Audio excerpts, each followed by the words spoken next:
بسم اللہ الرحمن الرحیم۔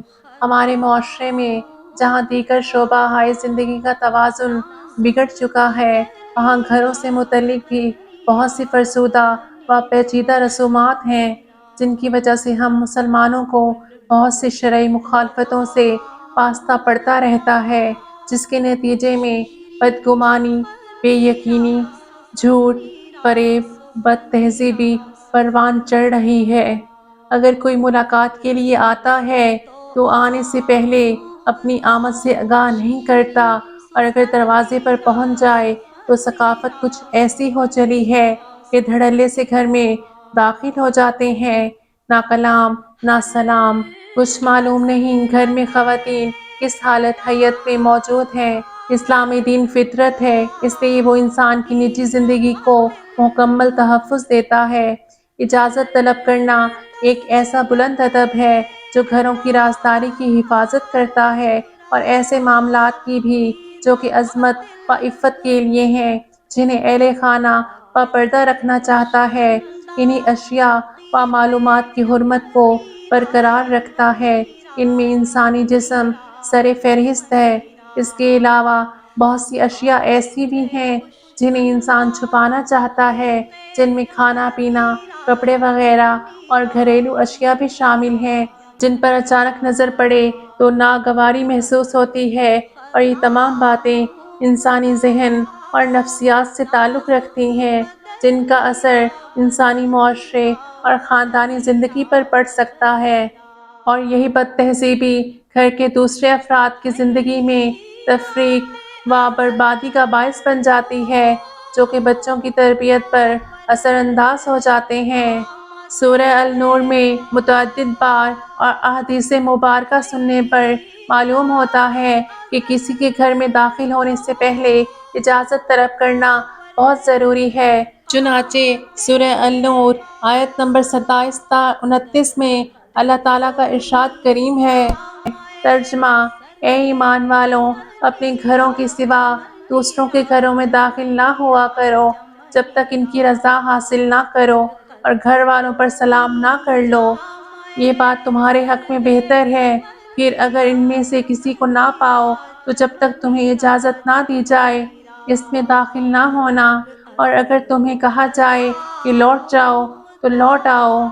یہ تمہارے لیے زیادہ پاکیزہ طریقہ ہے، اور جو کام تم کرتے ہو اللہ اسے خوب جانتا ہے۔ البتہ بے آباد گھروں میں داخل ہونے سے تم پر کوئی گناہ نہیں، جہاں تمہارے فائدے کی کوئی چیز میسر نہیں، اور اللہ خوب جانتا ہے جو تم کرتے ہو اور جو تم چھپاتے ہو۔ اس آیت کریمہ میں اللہ تعالیٰ نے اہل ایمان کو گھر میں داخل ہوتے وقت اعلیٰ اخلاق و آداب اپنانے کا حکم دیا ہے، جس میں اس گھر کی حرمت اور گھر والوں کی عزت و عفت کا تحفظ بھی ہے۔ رسول پاک صلی اللہ علیہ وآلہ وسلم کا فرمان ہے، ترجمہ: جب تم میں سے کوئی 3 مرتبہ اجازت لے اور اسے اجازت نہ ملے تو اسے چاہیے کہ لوٹ جائے۔ امام شوکانی رحمۃ اللہ علیہ فرماتے ہیں، حدیث کی رو سے اگر اذن نہ ملنے کی صورت میں لوٹ جانے کا حکم اسی لیے ہے کہ گھر میں داخلے کے لیے اجازت لینا واجب ہے۔ سورہ النور آیت نمبر 58 میں اللہ پاک کا ارشاد ہے، ترجمہ: اے ایمان والوں، تمہارے غلاموں اور ان لڑکوں پر جو ابھی حد بلوغ کو نہ پہنچے ہوں، لازم ہے کہ وہ 3 اوقات میں اجازت لے کر گھر میں داخل ہوا کریں۔ مندرجہ بالا آیت پر اگر ہم غور و تدبر کریں تو اس میں اجازت لینے کے لیے عام حکم دیا گیا ہے، جس میں کسی قسم کی کوئی تخصیص نہیں ہے، اور وہ تقاضا کرتی ہے کسی مقام یا گھر میں بغیر اجازت داخل نہیں ہونا چاہیے، وہ بے شک کوئی رشتہ دار ہوں یا چاہے ہمارے گھر میں کام کرنے والے ملازم، یا بے شک کوئی چھوٹا بچہ ہی کیوں نہ ہو۔ گھر میں داخل ہونے سے پہلے اجازت لینا اور سلام کرنا ہر ایک پر واجب و فرض ہے۔ سورہ النور آیت نمبر 61 میں اللہ پاک کا ارشاد ہے، ترجمہ: البتہ جب تم گھروں میں داخل ہوا کرو تو اپنے لوگوں کو سلام کہا کرو، یہ اللہ کی طرف سے مبارک اور پاکیزہ تحفہ ہے۔ رسول پاک صلی اللہ علیہ وآلہ وسلم کی اپنے خادم انس بن مالک رضی اللہ عنہ، جنہوں نے 10 سال محمد مصطفیٰ صلی اللہ علیہ وآلہ وسلم کی خدمت کی، آپ صلی اللہ علیہ وآلہ وسلم کی وصیتوں میں سے ایک وصیت یہ بھی تھی، اے بچے، جب بھی اپنے گھر میں داخل ہو تو پہلے سلام کرو، اور یہ تمہارے لیے اور تمہارے گھر والوں کے لیے باعث برکت ہے۔ امام احمد بن حنبل رحمۃ اللہ علیہ فرماتے ہیں، اگر کوئی شخص اپنے گھر میں داخل ہو تو اسے چاہیے کہ وہ پہلے کھٹکھٹائے اور پھر سلام کہے۔ 3 بار دروازہ کھٹکھٹانے پر بھی اگر دروازہ نہ کھلے تو یہی بہتر ہے کہ انہی قدموں پر واپس لوٹ آیا جائے۔ کسی کے گھر جاتے وقت اس بات کا خیال رکھنا چاہیے کہ گھر کے دروازے کے سامنے نہ کھڑا ہوا جائے، بلکہ دائیں جانب ہونا چاہیے، اور اگر میسر نہ ہو تو بائیں جانب کھڑا ہو کر اجازت لینی چاہیے۔ یہ تعلیم بھی معلم انسانیت صلی اللہ علیہ وآلہ وسلم نے اپنے صحابہ کرام کو دی۔ حضرت ابو ہریرہ رضی اللہ عنہ صلی اللہ علیہ وآلہ وسلم سے روایت کرتے ہیں، جو شخص کسی کے گھر میں جھانک رہا ہو تو گھر والوں کے لیے حلال ہے کہ اس کی آنکھ پھوڑ دیں۔